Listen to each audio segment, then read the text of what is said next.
In this video, you will see a case study how an Amazon brand was successfully expanded into European marketplaces. My guest is Jérôme from e-commerce agency, and he will give us a presentation how he and his team helped his client, one specific brand, to expand internationally in Europe. He will share how and what they did in the whole process. I hope you will enjoy this presentation, and don't forget to click like for this video and also subscribe below to the YouTube channel of Orange. Click the notification bell, because here we talk with different Amazon experts, strategists and software creators.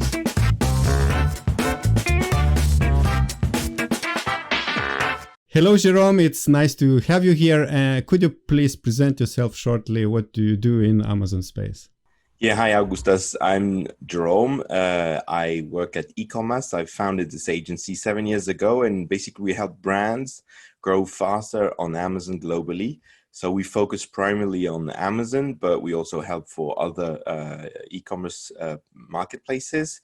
And we help both in terms of consulting, so helping you, enabling you, and also in terms of account management, where we handle vendor and seller accounts and grow them and expand them internationally.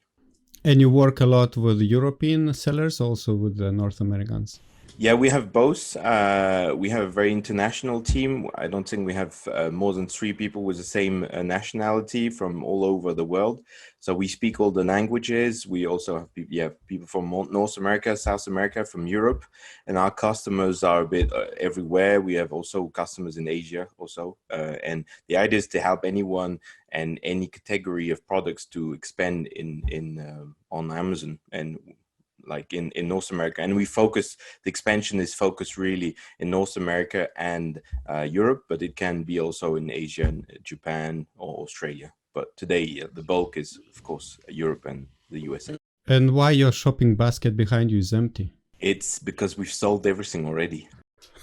Okay, all right. And what you will be sharing with us today, Jérôme?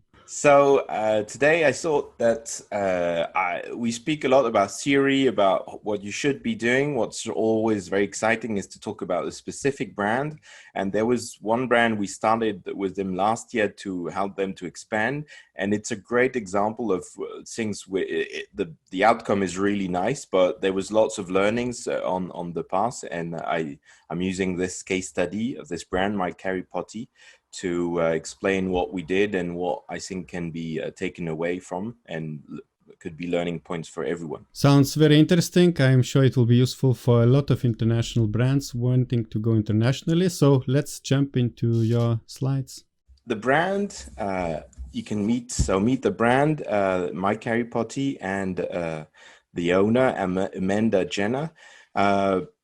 This is the first thing which is really interesting in building success. And actually, this is what anyone can think about when they are building a brand and when they want to have a success, is that the brand was successful is not like 50% is know-how on Amazon and how to navigate it, but 50% is creating a story, creating an IP, creating a story around the brand. And what Amanda did really well is she wrote a book about training parents to how to take their kids to a potty and to be clean and so on. So for me, I had kids and I found it quite interesting because I didn't believe I needed training, but Amanda did a job out of it, and it created a very strong story around the brand. And that was the big foundation in terms of creating the success afterwards. So sometimes people focus a lot on their products itself and on the functionality, and it's great, but actually creating a big story, an overwhelming story about the product itself is really, really important about making a success on Amazon, because you will see we're going to use a story as a red thread to show that the brand or the product has got emotions, there's a lot of things behind. So I wanted to focus a lot or share this, because this is really down to the brand, and everyone can think about, okay, what can I do to create a story, to make some noise and have social media and have people talk about my products. not everyone can write a book, but it's a very good example. So that's a brand we're going to talk about is My Carry Potty. Basically, what we do is we work on a 4-step kind of approach where it's like the gardener, where we put water on the brand.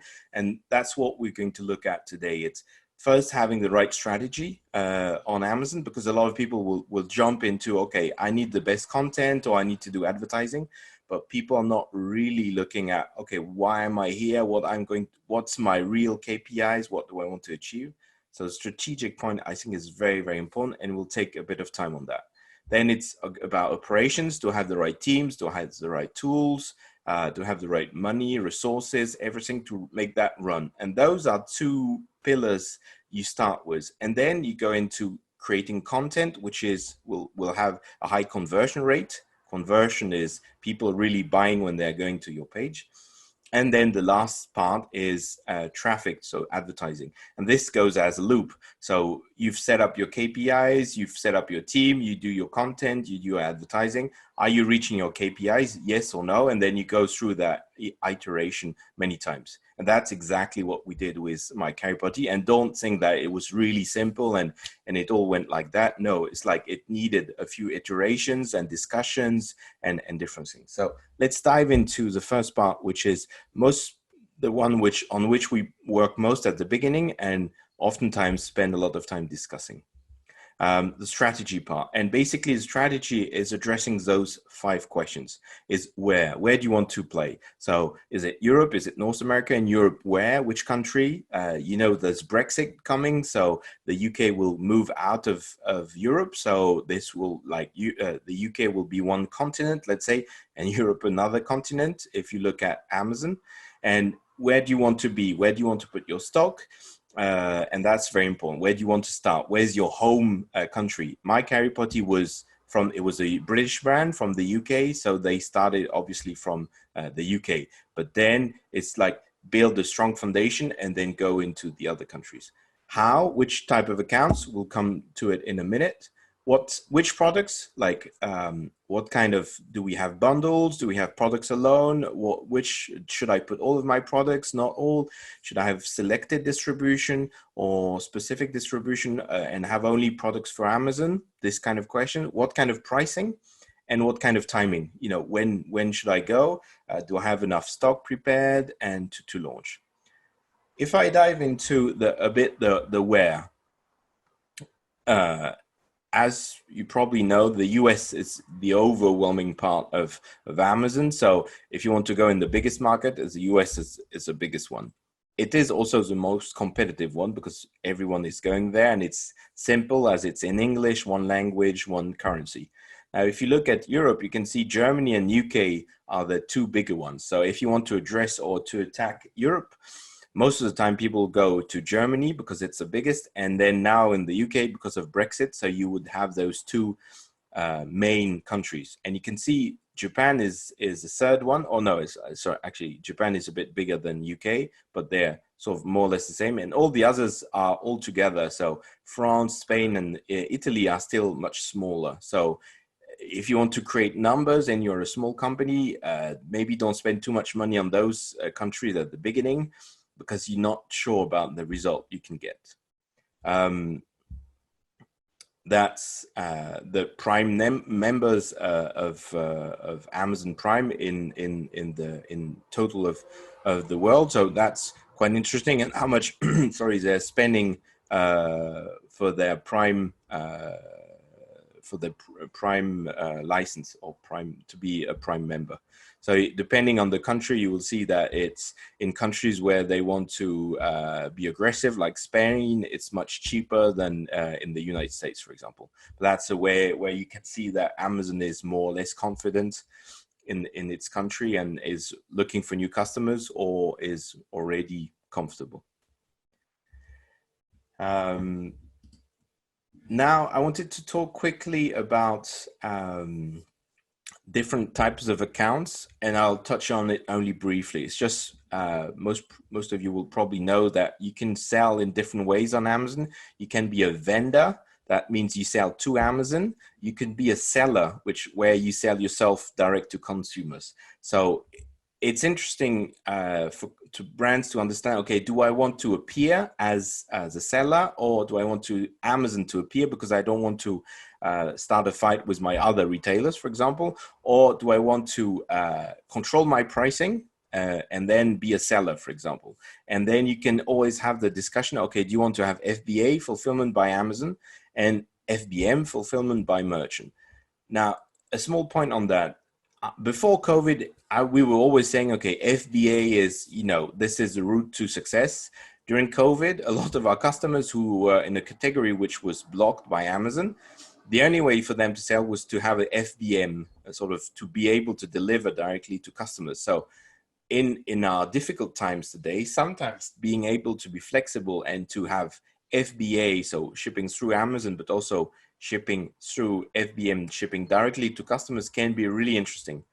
And you can have, for one ASIN, so one product, you can have different SKUs, one for FBA, one for FBM on the same product. So you can also play with that and be much more flexible.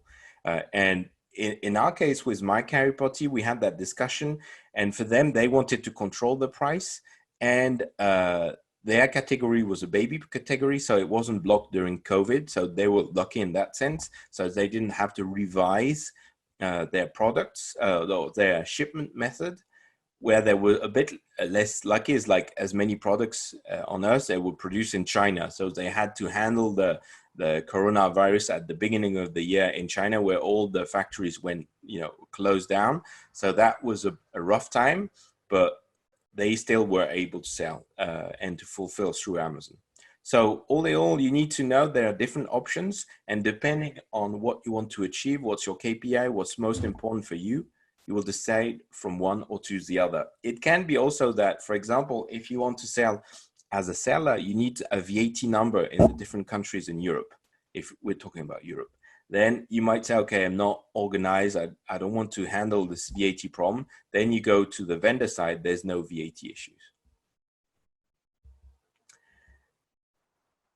A quick something about pricing. This is a BCG matrix with stars, dogs, and everything. So I've readapted it to the Amazon, let's say, platform. Basically, it's the size is horizontal and the price is vertical. The idea is that if your product is below 15 euro in end user price and it's bulky, then you shouldn't be selling on Amazon. Like selling sand on Amazon is a bad idea because it's very bulky and cheap. So you don't want to do that. If you're very small and below 15 euro, you can check and say, okay, Seller Central is your best option. But also you could look at, okay, should I do bundles, like threes of things? Because under 15 euros, the logistics cost might kill your product. Above 15 euros, depending on the size, you can look at between 15 and 150. It's a sweet spot for the Vendor Central option. If you have a good best sellers, probably Vendor Central will generate most sales. If you've got a pricing issue, then you should stick to Seller Central. Or if you have a prices above 150 euros, probably Seller Central becomes a better product, but a better solution, sorry. You can already see that if you are above 15 euro and quite small, you're a rising star. So you are very successful. So a tip for people who are looking at generating new products is that typically if you're in this area of product, is you need to look for something with high value and a small size. And baby products, for example, are good products because that's products which have a high value to parents and normally are not so bulky. So in that sense, you have to adapt your pricing to the size of your product. And on some of the products of My Carry Potty, actually, they were a bit bulky on some of them. And we had to have a discussion, okay, how do we have to increase the price because the logistics is killing the product. So at one stage, if you are generating sales but no profit, then it's no point in selling. So you really need to be careful about the size of your product and the pricing. And sometimes you have to increase the price, not because you're greedy, but just because you have to cover that logistics cost. So I wanted to summarize here the learnings on the strategic part is what we started with My Carry Potty is select their home market, the UK market, build on it, make a strong presence here, a cash generation, and then expand into Europe. So we expanded it to Germany, then in France, then the other countries. And then the next step was, okay, we're now starting in the US and we're exporting into the US because we have enough quantities flowing in Europe so that we can buy bigger containers. We have good prices on supply. We can secure the supply. And that's very important to go step by step. It's not going everywhere at the same time. And then you can even go outside of Amazon. Like in Europe, you've got a Cdiscount in France. You've got bol.com in Holland, for example, which are two good examples of very good or very strong marketplaces in their country you may want to address. And that's basically the road is we start from the home market and then we expand step by step inside Amazon and then maybe outside Amazon. Second thing we had the discussion is, okay, do we want to control prices? Then Seller Central is the best option. Do we have issues with VAT account or we don't want to have a fight with our other retailers? Vendor Central. In our case, we decided Seller Central because we wanted to have the control and the direct access to the market. Then we had a lot of discussions and back and forth about pricing, with the brand being worried that the prices would be too high for customers and that customers would complain. But you need to be careful because FBA, when you're a seller, FBA costs have increased like since April last year. Because of COVID, prices have increased for EFN, for example, they've nearly doubled because Amazon realized because of COVID that they had a lot of pan-European logistics to do and they've increased their prices. Also, after Brexit, some prices will increase for sure. So you really need to be careful about your how much you're selling for and look at what are the costs. Because once again, even if the customer is unhappy, you cannot not make money on a product. The fourth thing, which is really important, is sometimes you have to look at the pricing when you're a seller but even a vendor, it gives you a tip. There's a price list of Amazon in terms of FBA and logistics cost is official. It's something you can find on their website. And you can check how is the size of your package, and it will give you an idea of what's your logistics cost. And that logistics cost will tell you exactly how much you're going to spend. So we have some customers where we've worked so that we've reduced the packaging so that it can go in an envelope, for example, or a large envelope. And then you can divide by 2 your cost of logistics, which can be enormous if your product is around 20, 30 euros, for example. Last things is make sure you set up your KPIs and you know why you're there and what success looks like. Is it sales? Is it profit? Is it brand awareness? So you need to set up why you're there and what's your target, and then review on that and then adjust if you're not meeting those targets you've set yourself. The last thing, and it was for My Carry Potty, was a big topic about how are you distributing your product? Are you selling to a lot of different distributors?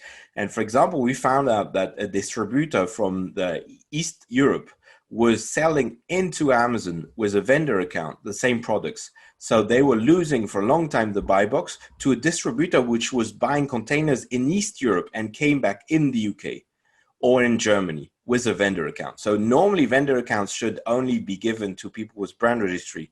But in the old days, they were giving vendor accounts to everyone. So you need to be careful about your distribution because it can bite you back with distributors needing cash and just selling your products for very low prices. So selecting your distribution, protecting your product is really important if you want to grow, because if you don't have the buy box, if someone else is getting the sales on your product, like nothing's going to happen. And even if it's your product from a distributor, your margin structure from the distributor is totally different when you're selling on Amazon, where you're doing advertising, when you're spending money, you're paying VAT and things like that. Whereas a distributor, you've probably reduced your costs selling a big container. So altogether, all those topics, it took us probably 6 months at least to get them solved before we really saw the results going. And it's like, it's an iteration. So it's like, okay, we losing the buy box. What's happening? Okay, there is a distributor. What do we do? Do we buy back the stock? Do we discuss with the distributor? Sometimes we don't know where it's coming from. So all of this will structure your success. That's the biggest part is on strategy. Then in terms of operation, and we have this mountain where we drive our customers to the top. Basically is you need a few tips here on how you want to solve things. So especially if you're not based in Western Europe, is okay, how do you do with VAT declaration and creation? Do you do it inside? Do you find a partner? How do you do with warehousing? Because you need to find a warehouse. If you're using FBA, you could be from the US and using FBA in Europe, for example, or vice versa. The thing is, with COVID, for example, if your category is blocked, then you will be stopped. You will have no option to sell. So it could be interesting to have a second option as soon when your business is running to be able to deliver to end consumers directly.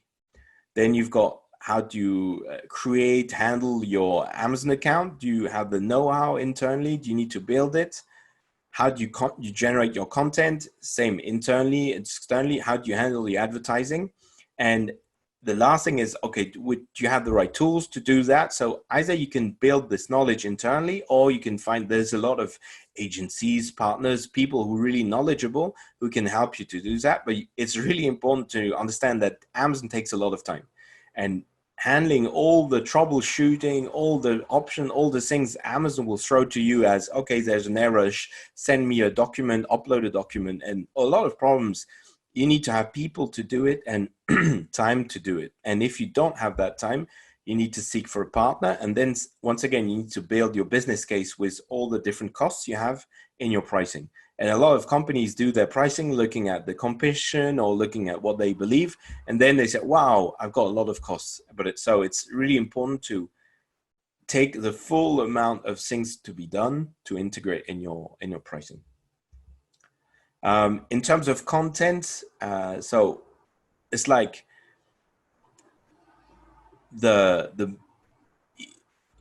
if you have a great product but you don't display it in the proper way, it will be very difficult to sell. So it's free to have 6 pictures. It's free to have a video. It's free to have a great description. So I mean, take the time to make great content. And we spend a lot of time with our customers to generate content. And sometimes it's like there's a battle of, okay, you need to have SEO and you need to make sense. So it's for you to test, okay, between having a lot of keywords in your content and also making a lot of sense.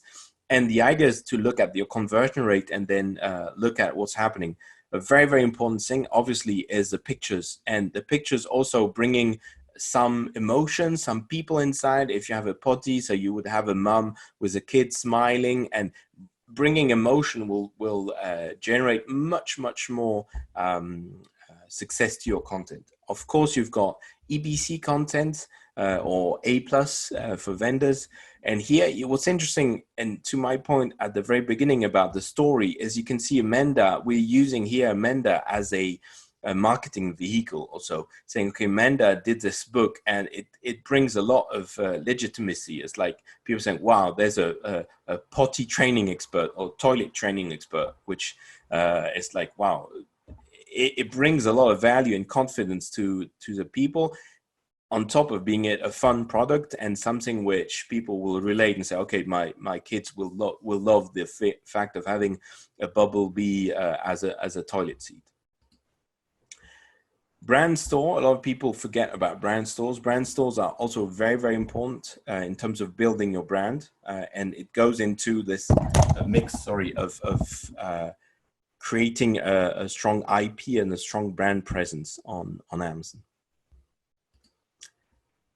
A few learnings on that side is one thing I didn't mention, but actually the biggest, the Amazon system will give you an IDQ score, which is a content quality score. Basically, it's rating every product page in terms of, okay, is it doing well in terms of our criteria about content. And we talked about title, bullet points, and everything, but actually the biggest one is a browse node. What is a browse node? Is basically in which category and subcategory you are in for your product. So if you have the right browse node, this will have the impact of 30% in terms of your success or your score in content quality. So make sure that you double check or you triple check your browse nodes and ask to either the support team of Amazon to give you for each of your products your browse node and address it. The second thing is check the basics. It's very simple. It's just spending time and generating the content in terms of pictures, of course, and title. Those are the two most important points. And then bullet points and enhanced brand content, EBC, for the rest. Again and again and again is tell a story, bring substance to your brand. It's like we had brands also with ambassadors, with people talking about the brand. It's like try to bring something more than saying, okay, my brand is great, my product is great. It's what you bring in terms of emotions of something which is, wow, people will be surprised that someone is talking about you, or you have some special prizes can be a problem, but or awards, but you like writing a book or having someone talk about your brand makes a lot of impact. And once again, bring emotions, context, and also people. So put people, put kids, put mothers with a big smile, bring some, once again, emotions, and that will make it a much different customer experience. And actually yourself, when you're looking at product pages, when you have gray like products without no context, it's a bit like you're much less engaged. When you see people, when you see it in the product being used, it makes totally, you can already see yourself using it. And that makes a big difference. So traffic and advertising, I'll touch on it very quickly, but if you're expanding internationally, you need to look at building your advertising experience also. And there is a funnel on Amazon. Basically, they've got different tools. The one which is easiest with a best return on investment is the one at the lowest is the sponsored products and sponsored brands. But you need to bear in mind that you can have, once you build your brand, they have incredible tools, which is called display or programmatic advertising, to build your awareness. But then the budgets are quite higher. But if you get to 7-8 digits kind of brands, this is something you can look at. And typically you've got two ways of addressing it. Is when we call it the discoverability challenge, or it's offensive advertising, is when people is looking for potty. There's 555 results in the UK. Is how do I stand out? How do I come first? And you will see that this is from this week, and you will see that the product is My Carry Potty is not appearing. Why? Is because we had such a big growth that we are for now out of stock. And that's typically one of the issues. Is like you can do great advertising, but if you're out of stock, then you're losing the momentum. So it's like it's not an easy way, because you're fighting hard to have success, and when you succeed, sometimes you run out of stock. So you see this is a challenge with time. But when you're looking at advertising, is okay, when someone is writing potty, I want to appear first here because I want to be clicked. So normally My Carry Potty would appear in the first ones, but once they're out of stock, they cannot. And then the second one is more defensive, is when someone's looking for My Carry Potty. So you do see My Carry Potty products appearing, but you want to be the ones. You don't want anyone to buy your keyword, and you want to be there when people are looking for your product in order to not lose sales. So you've got those two ways on advertising in a very simple way. Is either you go to get some sales or you protect your own sales. Okay, so in as a wrap up of this whole story of My Carry Potty, is they started from very low, like a couple of thousand, and now they've grown to a 7-digit business in less than a year. And you can see challenges arise because now we are out of stock for a couple of weeks. But it's like we're expanding. We've started from the UK, we expanded in the rest of Europe, and we're expanding in the US. And the story is the success. If you dissect the successes, first is build your brand story, is make a story out of your brand, make something special, spend time on also not only the product itself, is the story behind it, because that will be a big part of your success. The second thing is select your distribution. Why did we lose a lot of time with My Carry Potties? Because products were sold everywhere at different prices. Sometimes to be able to sell better, you need to have less retailers, less distributors, and you build your success. And once you're successful, you expand. And a lot of brands start to sell to anybody who wants their product. I would tend to say, no, start from Amazon is a safe environment in that sense if you're the only ones. So start on Amazon, create a business case, and then expand. The third thing is protect value. And I spend a lot of my time talking with brand owners about, okay, what's your pricing? And typically they are always very afraid of increasing prices. We need to protect the value of the product. We need to create product which generate a lot of value, because the sense of business is to increase the value for the company. So you want to have a fair price, obviously, but you need to cover the cost of all the advertising, the content, the help you will probably need, but also for your own company. So understanding the right pricing is very important. And what I always suggest is start as high as possible and then go down. So sometimes we go very high and it's selling very well, because people say, wow, this has got a great value because the price is high, and it actually helps to sell. If it doesn't sell, if we see the conversion rate is not good, then we start to decrease, or we do promotions, and then we can see.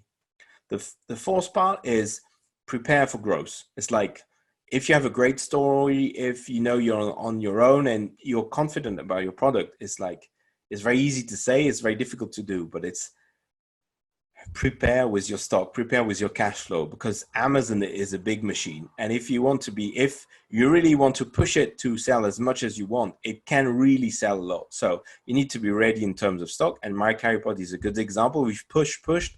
And because it took time, they say, okay, we're good. But then eventually we start to sell thousands of pieces per month. And then losing the momentum is a big issue then. The fifth thing is save money to invest in content. Like, content is very, very important. Content is like images, which you can use in every country, videos, but then it's also in copywriting in different languages. So make sure you have money also to translate it with a proper translation company, which will translate your content in every country with local people and who can do the SEO optimization. The last one is save money to invest in advertising, both to get new sales and also protect your own keywords and your own sales. So that's the story of My Carry Potty in a few words, and how they grew up to now. And so if you want to contact us, if you want to know more information about training on potties or how to be successful on Amazon, you can, so you've got a QR code to my LinkedIn page. You can look for me on LinkedIn, or go on e-commerce.com, e-commerce.com, or my email is here, and we'll be happy to answer any questions. Thank you very much, Jérôme, for sharing this case study. And at the first slides, I remembered that you are a lot about strategy. So Jérôme is the guy of the strategy. If you are a bit lost where to go, Jérôme can put you in all the, step by step, everything in place. And it was very interesting when you mentioned that if you go with vendor, you don't have VAT issues. Can you elaborate on that? I'm sure you will need VAT because probably you will be storing your products in one maybe European country, so you need VAT for that country. But basically, why you don't need VAT? Like, let's say American company would like to, do they have a chance to sell in Europe if they are new as a vendor, or what's the process? Yeah, so you've got three things. Is vendor is on invitation only. So you need to know someone inside the Amazon Vendor Central to get an invite. So either you know someone or you can get in touch with us, and we know enough vendor managers to get an invite. It's not possible to get an invite in the US, for example. It's nearly impossible to generate it. They would come to you. In Europe, it's still possible. That's the first thing. The second thing is, if you want to be a vendor, you need to be able to deliver within 5 days. So typically a US company would have a hard time to ship directly from the US to Europe because they would never manage in 5 days. So they would have to have a warehouse in Europe, and then you're right, then they need to have a VAT number probably. The third thing is, when you're selling to a retailer, if you're selling to, Walmart, to anyone, Dixon's or Boots in the UK, when you're selling company to company, you don't charge VAT, right? So when you're selling to Amazon, Amazon is buying, Amazon has got a VAT number, you have a VAT number, so they don't charge, you don't charge VAT. So you don't need to have a VAT, so you don't need to declare VAT on your sales to Amazon. So either you're a European company and you've got a VAT number, and then you don't charge VAT to Amazon, and then you don't declare VAT. If you're an American company, you don't have VAT number, but you're outside of the VAT world, let's say, or European VAT side, so you wouldn't charge VAT also to Amazon. So when you're a vendor, when you're a company and you're selling to distributors in different countries, you don't need a VAT number in the UK. If you're based in France, you don't need a VAT number in the UK, because you're selling to a business in the UK, and therefore you only need your VAT number in your own country for your own company, right? Whereas when you're a seller, because your products get stocked, warehoused, and it still belongs to you, then you need to have the VAT number in the UK. Because basically the VAT is, you need a VAT number where you stock your products in which country you are stocking. Yeah, of course. First, anyone who needs VAT questions answered, better to talk to what's the name? The VAT specialist. All right. Another question. You said that to prepare your case study, the brand you mentioned in the case study, Potty brand, you needed about 6 months to prepare everything. Do you remember any kind of very, down or challenging moments where you thought, how can we move forward? Maybe there were some documents you needed to, or you had to wait for brand registry. Do you remember any kind of big challenges? We had several roadblocks. The one we had was logistics cost, and looking at what kind of pricing we were selling at and what kind of cost there was. And Amazon was making a mistake on the size of the product, and they put us in a higher category. And there was a bit of a challenge and a discussion, and sometimes Amazon say, yeah, we'll go and measure the product ourselves in the stock, but it took quite a long time, and the customer saying, yeah, but I'm not, I'm losing money. So it's okay, this was tough, and then it's trying to make sure Amazon, and sometimes Amazon say, no, actually you're in the wrong category, you're actually in the higher category. So the point is saying, okay, should we increase the prices? And like in COVID, the brand said, no, we don't want to increase prices to our customers, because people will say, we're trying to take benefit of the situation. So this was the tough discussion about the profits. Then you always have this thing about if you're expanding, you need to have your VAT number beforehand. Like in Germany, they are very, very strong. I think the German government is putting a lot of pressure on Amazon. If you don't have your VAT number very early on, they will block your account. And and once it's blocked, it's really a nightmare to get it unsuspended. So yeah, that's all right. And also you mentioned that your client was going into different international markets, and you mentioned about images. And I know that talking about European marketplaces, the same image is displayed in all marketplaces, right? Yes, it's actually even worldwide.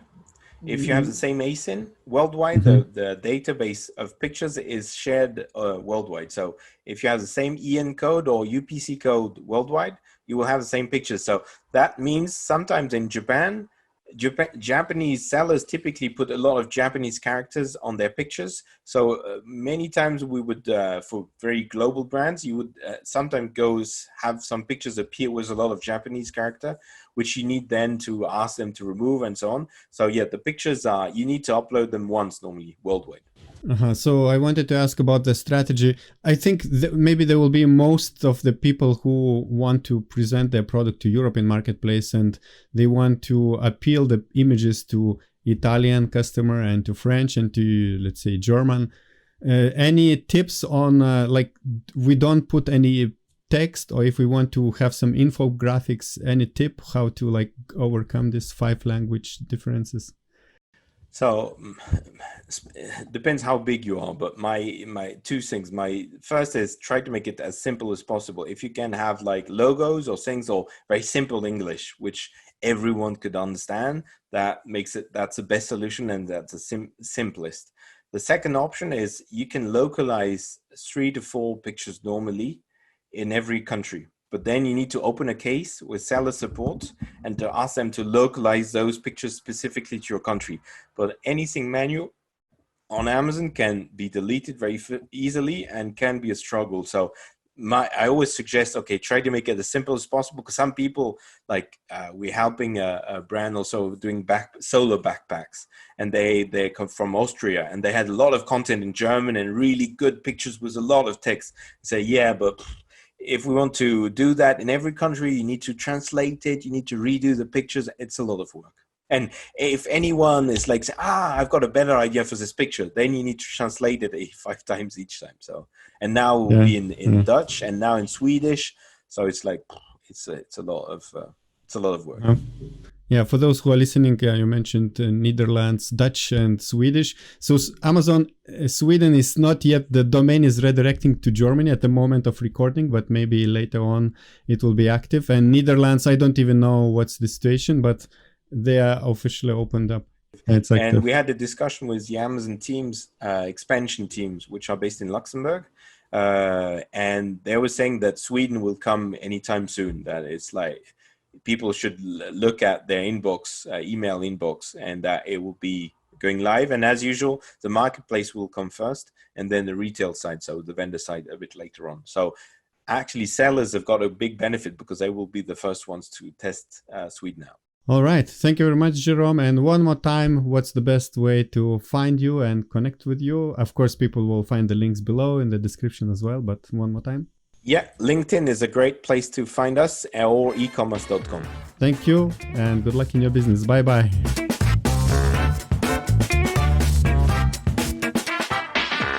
I hope this presentation was interesting for you. And of course, if you want some help from Jérôme and his team, you will find the link below to his company. And now I would like to invite you to watch other video with Jérôme, which we recorded a while back, where he explains why having a business plan for your Amazon business is crucial.